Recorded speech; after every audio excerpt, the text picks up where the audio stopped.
Hər vaxtınız xeyir, kanalımıza xoş gəldiniz. Bugün kanalımızda ən düzgün, asan üsulla umaç halvasının hazırlama qaydası olacaq. Şirəni hazırlamaq üçün qazanın içərisinə 2 stəkan şəkər, 1 stəkan yarım da su əlavə edirəm.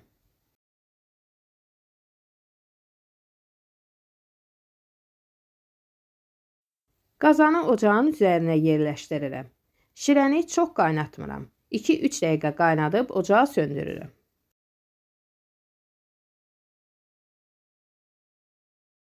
Əminəm ki, bu videodan sonra umacı əl ilə hazırlamayacaqsınız. Blenderin qabına 4 stəkan un əlavə etmişəm. Yarım stəkan suyu az-az əlavə edib blenderdən keçirdirəm. Umac qatı olarsa suyun miqdarını artırmaq olar. Bilmədən suyu çox əlavə etmisinizsə unun miqdarını artıra bilərsiniz. Blenderin qabı çox dar olarsa umacı yarı-yarıya hazırlayın. Üzərinə bir çimdik də duz əlavə edirəm. Görürsünüz, aşüzəndən keçirtməyə ehtiyac olmur. Umacın hər biri eyni ölçüdədir. Tavanı ocağın üzərinə yerləşdirdim. Tava qızan kimi kərə yağı əlavə edirəm.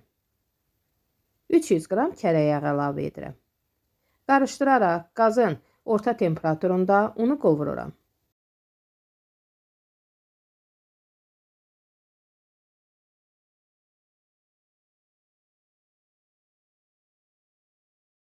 Qeyd edim ki, halva bişirərkən unu çox qovursanız, sonradan rəngi tünd alınır. Ona görə də qovurarkən rənginə fikir vermək lazımdır. Bu cür olduqda, görürsünüz, rəngi biraz dəyişdikdə, yağı özündən atdıqda artıq hazır olur. Azacıq sarı kök əlavə edirəm. Qazın temperaturunu tam azaldıram. Şirəni əlavə edərkən qaşıqla sürətli qarışdırıram. Yaxşı qarışdırdıqda içərisindəki yağı hamısı üzərinə çıxacaq. Şirəni əlavə etdikdən sonra yağı üzərinə çıxan kimi ocağı söndürürəm. Yəni, şirəni əlavə edib ocaqda çox saxlamaq olmaz. 1 dəqiqə, 2 dəqiqə saxlayıb ocağı söndürmək lazımdır.